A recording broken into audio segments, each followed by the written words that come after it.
Welcome to the first in our new series of Future Farm Resilience podcasts, brought to you by NIAB, working in conjunction with AKC and Savills. My name is Will Von France, and I'm your host for this new series. Joining me today is Greg Crawford, farm business consultant with NIAB, and we're going to be discussing some of the challenges facing farm businesses through the agricultural transition. Welcome, Greg. Thank you very much. Good to see you, Will. So the challenges facing farm businesses through the agricultural transition. Perhaps do you want to just explain what we perhaps mean by the agricultural transition? Because there's quite a lot of different transitions happening at once, aren't there, really, for this industry? Yeah, I mean, the most obvious one is we've left the European Union and our government's decided to move away from the basic payment scheme, which is getting phased out over 7 years. So the last payment is in 2027. And going forward, starting this August, there'll be new payments under the SFI scheme. There's also landscape recovery and local nature recovery. And alongside that, the countryside stewardship is continuing. So it's a big change for farmers. The BPS represents significant income. So it's really important that farmers can remain profitable without this additional income. So how much do you think of the profit of farming businesses in recent years has really been derived from the BPS payment? You know, how big a deal do you think this is for most of the farm businesses you're seeing? It's a significant hit, and it really depends on the size of the farm and if it's a tenanted farm and what sort of system they involve, really. So it really varies. For much smaller farms, the whole of the BPS can be their profit in reality. For the much larger estates, it's still a big hit, but it's not going to damage them as severely. So there are other ways in which we're also seeing a sort of transition at the moment as well. And I'm thinking of things like climate, carbon, the advent of new income streams coming onto farms, the alternative uses for land, the competition for it. I mean, is it the case that because there's actually quite a few different drivers affecting change at the moment, are you finding that's actually probably making it more difficult, or is that actually making it easier because it's providing more opportunities to the businesses you meet? Yeah, that's a good question. There's definitely plenty of opportunities. I've visited farms who've taken on renewable energy schemes, so they've got solar panels on their farm, looking at battery units as well. The carbon credits that you mentioned, there's a lot of uncertainty around those, and it's described as a sort of unregulated, undefined market as of current. But I've been to a couple of farms who've adopted it, and they're convinced that it's a good idea that all farmers should be implementing. Looking at around £30 a hectare for the next 10 years, it can add significant income to the farm.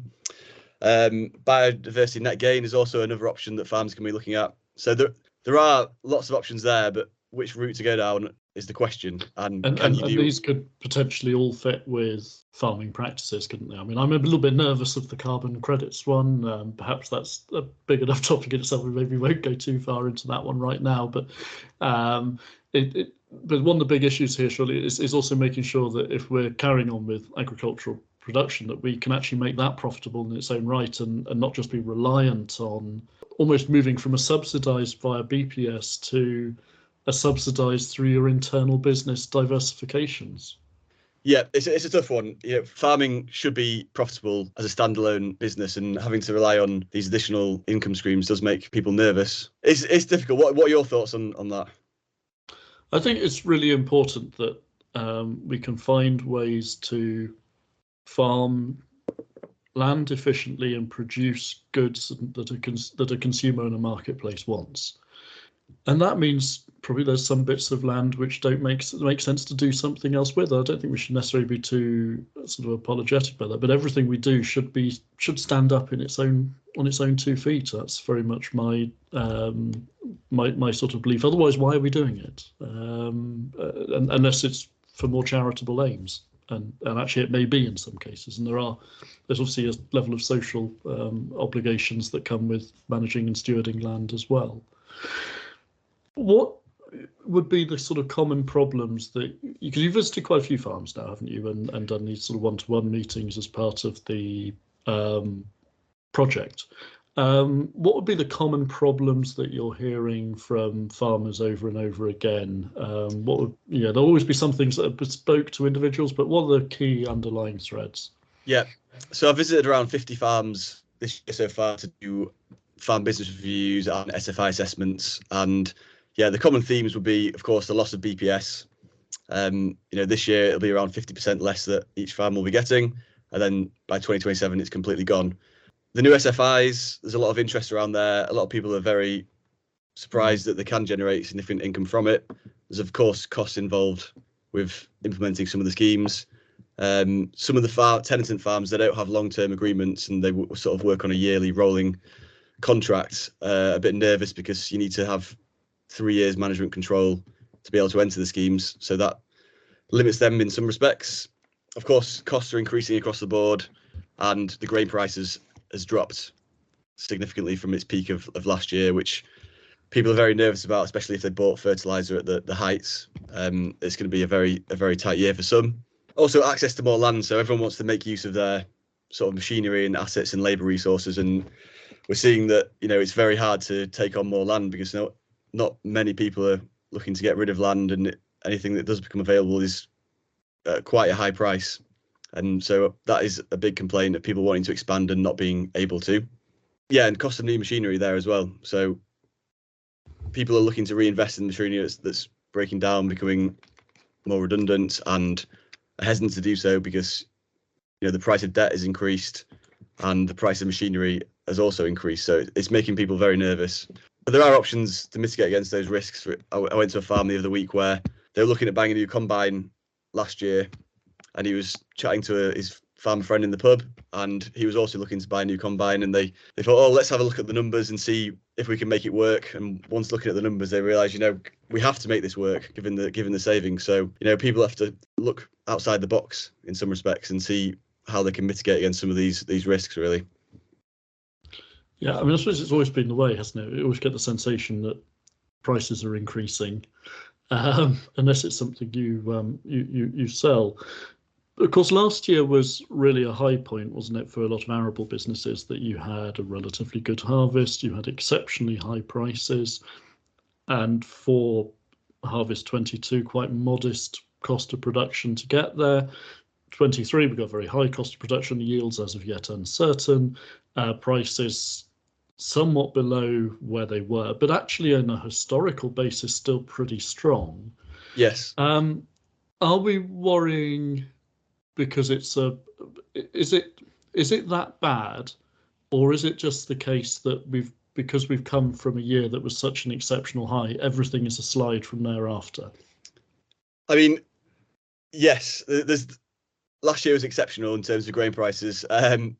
And yeah, it really depends on when fertilizer was bought in terms of how your margins are going to look this year, and what sort of rainfall levels you got in your area, and obviously that's so variable. And with the global events that we're facing with the Russian-Ukraine war, everyone's waiting to see what's going to happen this year, really, and no one has a crystal ball, so it's a bit of a difficult one. Yeah, I don't enjoy selling my own grain at the moment. I was likened that there's in a year I have 365 days to get it wrong, and I will choose 10 of them, and they will be the wrong 10. Yep. But that's inevitably the way these things go.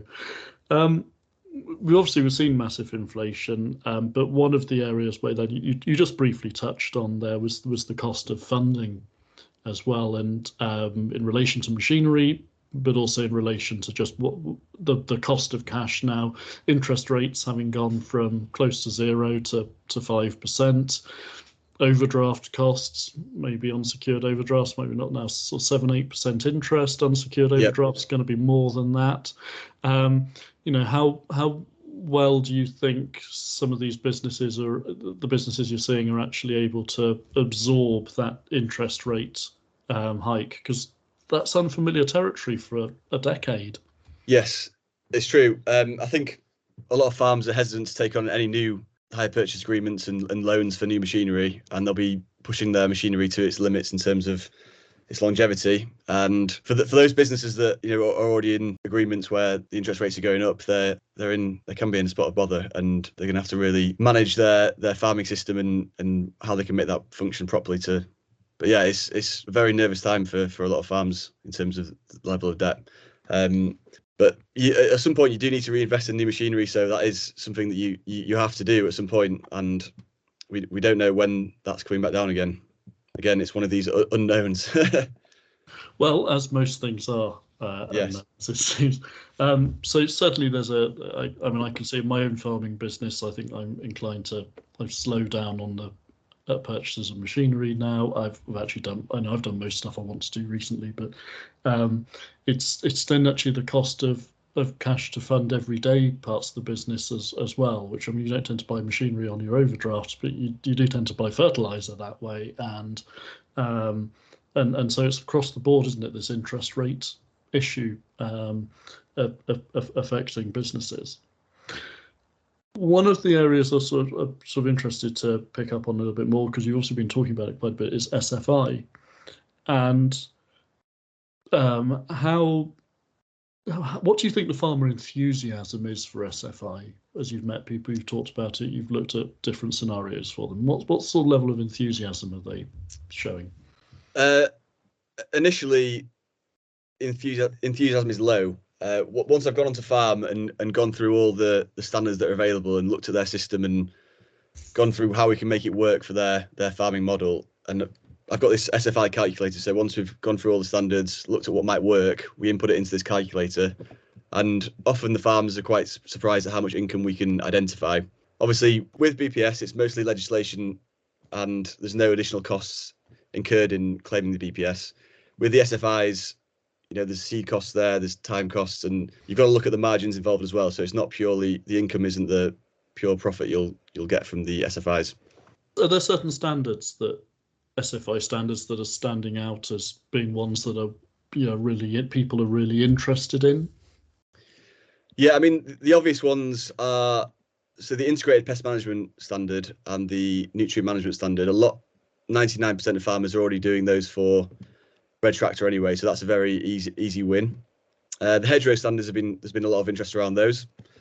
So there's a £3 per side per 100 meters for making a hedgerow assessment, and there's a £10 per 100 meters for hedgerow trees. That's quite an easy one to access, really. For the hedgerow management payment, again, that's £10 per side for 100 meters. It's the same as countryside stewardship. From the farms I visited, it's about half and half. Half of them are very interested in doing that. The other half say they don't want to risk the damaging of their hedgerow cutting machinery and the problems it causes with encroaching on the arable land. No use of insecticide one has been an interesting one. Again, it's pretty split, 50-50. It depends what area of the country you're in, your BYVD risk and the crops that you grow and the break crops you grow. But it's had a lot of interest. There's not many farms that are putting the whole farm into the no use of insecticide payment, but there's a good chunk of farmers that are putting a percentage in, perhaps a third or so. And that's a £45 per hectare payment. It's quite an interesting one, that one, because we were looking at this in relation to variety choice in wheat and barley, because particularly even in areas where there's a higher risk of BYDV,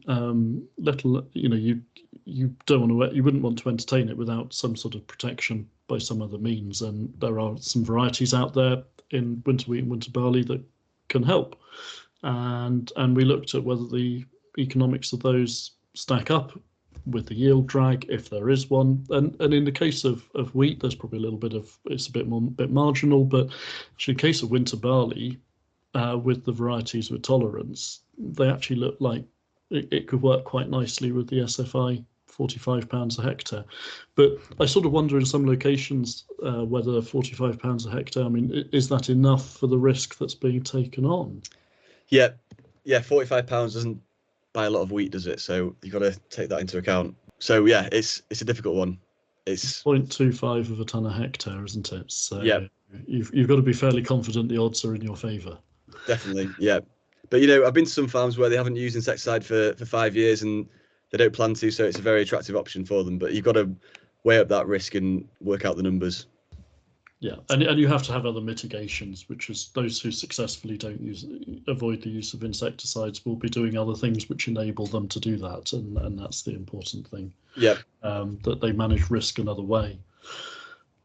With BPS, I mean, back in earlier on, it was a few years ago, it was sort of £220 a hectare sort of territory, or barring, given mostly legislative, barring some hedge cutting requirements, we think some of the few things that weren't in legislation, there wasn't a lot of cost against it, so it added straight to the bottom line broadly. Like when you look at SFI on a sort of per hectare basis, what sort of levels of income are people actually think they're able to access, and then how much of that do you think is actually contributing to the bottom line of the business? It is actually quite a big percentage. I mean, some of the options that they're already doing don't take up much time or cost. So it really depends on the mix, the pick and mix of SFIs that they've taken on. For example, if you look at some of the flower-rich grass margins, blocks or infield strips, you're getting paid £673 a hectare.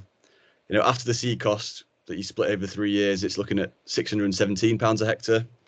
So a good chunk of it is, if you just take into account seed cost, is a good percentage. If we look at legume fallow on arable land, they're paying £593 a hectare. After the seed cost, it's looking about £530 a hectare per year for the margin.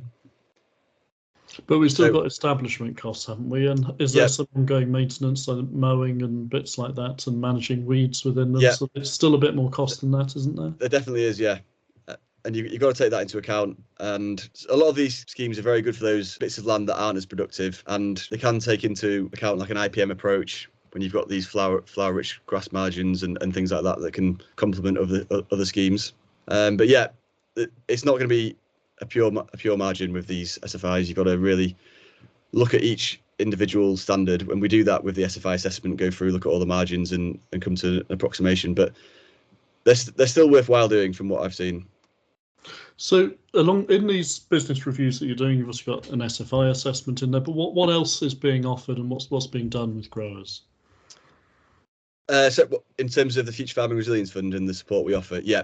So there's really 4 branches of our support. So we do a thorough business review where we come on farm and we sort of go through all the management practices and the farming systems employed by the farm, and we look at a whole host of things, and it's really like a business health check just to make sure the farm manager is not missing anything they could be doing or what they could be improving. And from all these questions, we sort of develop a SWOT analysis to look at the opportunities for improvement, and we can focus on those. And from that, we can identify a specialist that can help hone in on that opportunity, and they can have a visit from a specialist to really improve their situation on that topic. So are there some quite common threads from farm to farm that you go to? I mean, are the opportunities really, do they differ a lot between farms, or especially a lot of farms have some quite similar sort of opportunities, or maybe some quick ways to improve their business? Are there perhaps a few key things that are coming up regularly? A lot of farms are, last year especially with the high fertilizer costs and chemical costs, a lot of farmers are considering regenerative farming as an approach. That has been quite a common theme.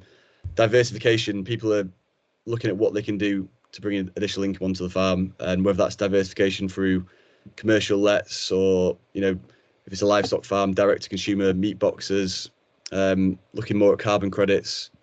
And there's all sorts of diversification options, but we've discussed this earlier, that it can be a separate business that can add a lot of strain to a farm manager or a business owner, because they're then running 2 businesses rather than one. But yeah, with the high costs and the loss of BPS, diversification is quite a hot topic for farms at the moment.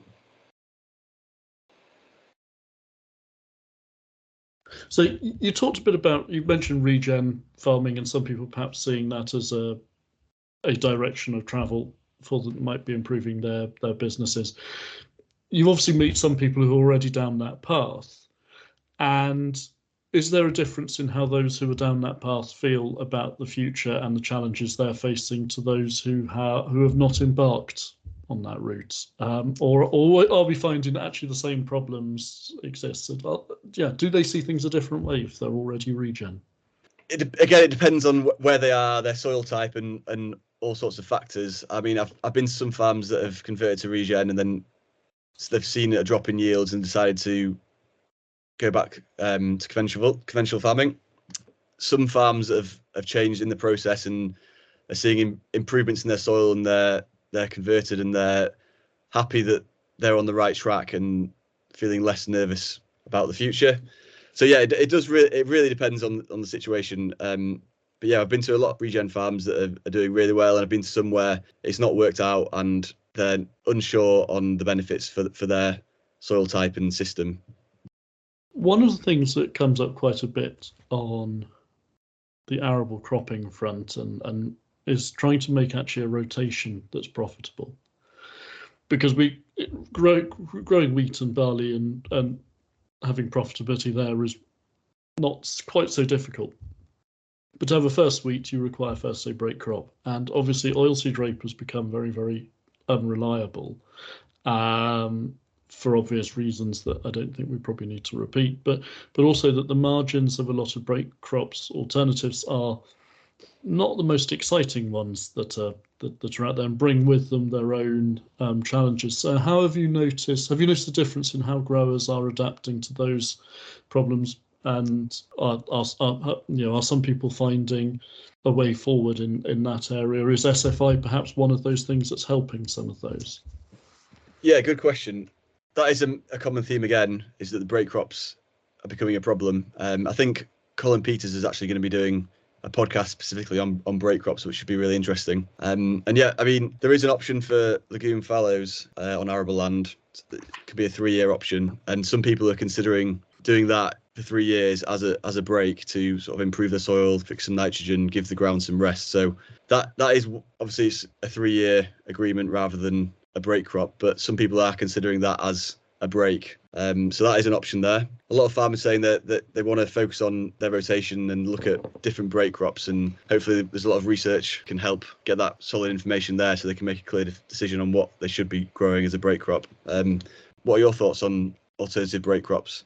I think it's a really big challenge. It has to be guided quite a lot by the sort of local market availability and quality of land and what it's suitable for.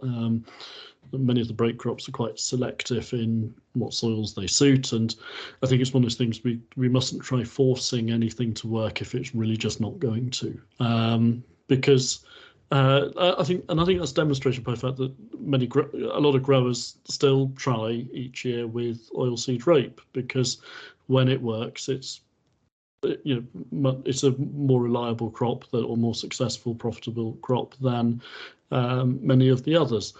But it's obviously its probability of success is somewhat lower than it was.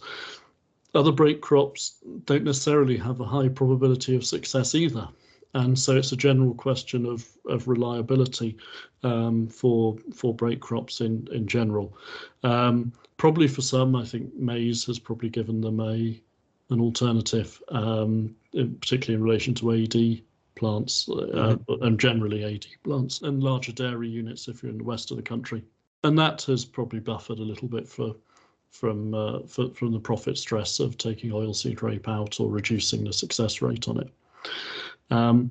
When you model rotations, I did an exercise recently and found that continuous wheat stacked up quite well, which I thought was an excellent exercise. And of course, if you ask a spreadsheet a question, then you may get an answer that would be unwise. Yes. And we've got to be careful of falling into the trap of just looking at the spreadsheet as well. There's a biological aspect to this, and a practical aspect as to what does and doesn't work as well. And we've got to consider all of those.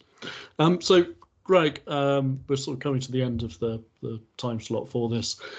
You've got lots of more visits happening now. And where are we in this process of the Future Farm Resilience Fund? Because over, how long does it run over, and how long can people still get involved? Yes, you can sign up at any point over the next 2 years, really. So it ends in February 2025. You can apply at any point, and yeah, you can get a free business review, business report, which is a business health check that'll signpost to more specialist support. We do full SFI assessments, so if you're unsure on what options to go for, how it might work for you, we can come out onto the farm, spend a few hours going through all the options and getting a plan together for you for the next steps. And yeah, it's really tailored to work for the farmer, so it's almost personalised and can be driven by their unique situation, really. It is all funded by DEFRA and well worth making use of if you want to get some additional information and support and focus on opportunities for improvement. So Thank you very much, Greg. So these podcasts are expecting to run a couple of times a month. Now we've got a list of all sorts of different topics we're intending to cover, some business-related topics, some technical-related topics. Hopefully there'll be something of interest to everyone who's taking part in the Future Farm Resilience Fund project. And so thank you, Greg, very much for joining me on this first one. And we'll look forward to presenting to you in the next podcast. Thank you very much.